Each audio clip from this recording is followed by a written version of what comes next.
All right, let's dive right into a case study that every single one of us as professional seafarers really needs to understand. We're talking about the story of the deadliest maritime disaster in history. By breaking down the chain of events that led to it, we're going to reinforce those safety principles that keep us safe on board every single day. Just look at that number, nearly 9,400 lives. That's the estimated death toll from this one sinking. To put that in perspective for you, that's more than 6 times the loss of life on the Titanic. It's a truly staggering number, and it's exactly why the lessons from this tragedy can never, ever be forgotten. So here's the crucial point, right? Disasters this massive almost never happen because of one single mistake. They're the result of what's called an accident chain, or what a lot of safety pros call the Swiss cheese model. Think about it like this. All your safety procedures, your vessel's condition, your crew, your regulations, they're like slices of cheese. Now each slice might have a few potential holes in it. A catastrophe only happens when all those holes on all those different slices line up perfectly, creating a straight path to disaster. Our job on every single watch is to spot those holes and make sure they never ever align. Okay, so the very first layer of defense is always the vessel itself. For the Wilhelm Gustloff, this layer was badly compromised years before her final voyage. The accident was, in a way, already taking shape long before the ship even left the pier. Now, what's really fascinating here is the sheer contradiction. I mean, look at this. The Gustloff started its life as this modern, state-of-the-art cruise liner, but by 1945, it was a totally different animal. It had spent over 4 years just tied up in port, being used as a floating barracks. Its machinery was neglected, its life-saving gear wasn't maintained, and get this, many of its lifeboats were literally frozen solid right to their davits. This was a ship that was fundamentally unfit for a dangerous evacuation in the middle of a Baltic winter. That first hole in our Swiss cheese? It was a giant one. So let's move to the bridge on that final voyage and see how this all starts to build. A compromised vessel can still be managed by a sharp, competent crew, but on January 30th, 1945, a series of critical errors in judgment would start to line up more and more of those holes, pushing the Gustloff closer and closer to the point of no return. Just think about that for a second. Put yourself on your own bridge.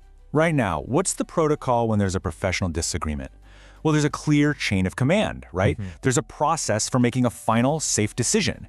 The Gustloff had four captains on its bridge, the ship's civilian master, 2 other merchant marine captains, and a military U-boat commander. It created a totally dysfunctional command structure, right when clear, decisive leadership was needed most. And this slide just brilliantly illustrates a catastrophic failure of what we now call bridge resource management. On one side, you have Lieutenant Commander Zahn, a submariner, a guy who knew exactly how to evade enemy submarines. His advice was textbook stuff. Hug the coast in shallow water where a sub can't really operate. Run dark and use speed and zigzag patterns. But on the other side, Captain Peterson, the civilian master who was in command, he overruled him. He was scared of running aground and worried about stressing the neglected engines. So he chose the Deepwater Channel at a slow, steady 12 knots. He basically chose a U-boat's perfect hunting ground.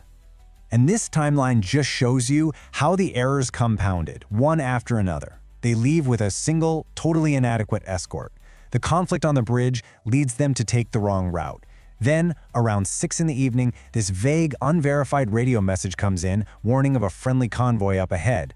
So, to avoid a collision, Captain Peterson makes the single most fatal decision of the entire voyage. He orders the ship's navigation lights to be turned on. He lit up a 25,000-ton target in the middle of a dark, hostile sea. And just like that, click. The final hole in the cheese aligned. Because out there, lurking in that darkness, was the Soviet submarine S-13, commanded by Alexander Marinesco. For him, seeing a massive, brightly lit ship just appear out of a snowstorm wasn't just a target of opportunity. It was the target of a lifetime. You know, the attack itself was a masterclass in exploiting an opponent's mistakes. Marinesco stalked the Gustloff for 2 whole hours, surfacing and circling around to the landward side, a direction nobody would expect an attack from. The Gustloff's single escort, the Lyove, was completely useless. Its own sub-detection gear had frozen over, so it was basically blind. At 9 p.m., 3 torpedoes hit home, and the ship's fate was sealed. Those torpedoes, they were the trigger. What came next was a complete and total system collapse.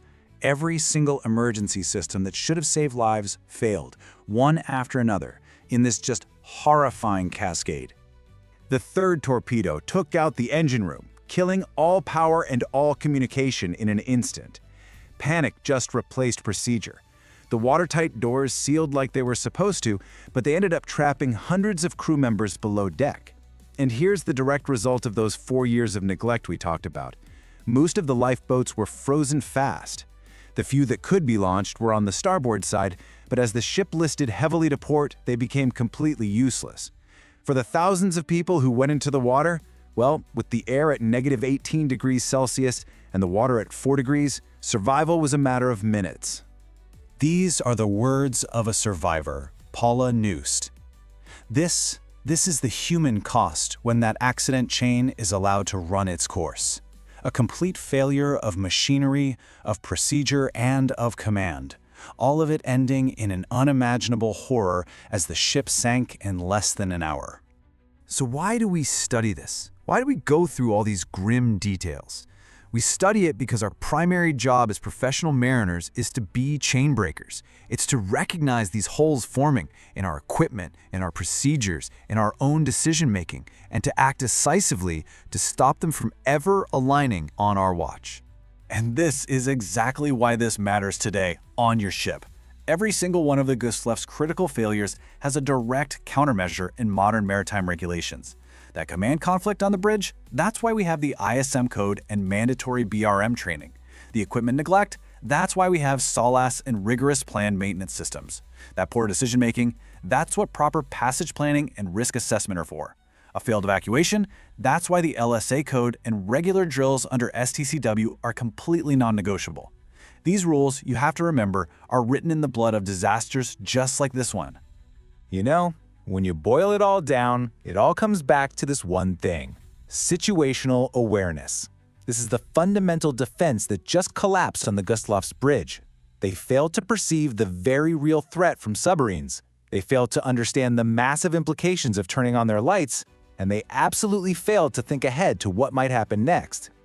So I'll leave you with this question to reflect on. What single action from any crew member could have broken this chain? What if the captain had listened to the sub-expert? What if the chief mate had insisted on ensuring the lifeboats were operational before sailing? If the escort's equipment had been tested and was working? Any one of these actions by a single person doing their job right could have completely changed history. And that is the final takeaway.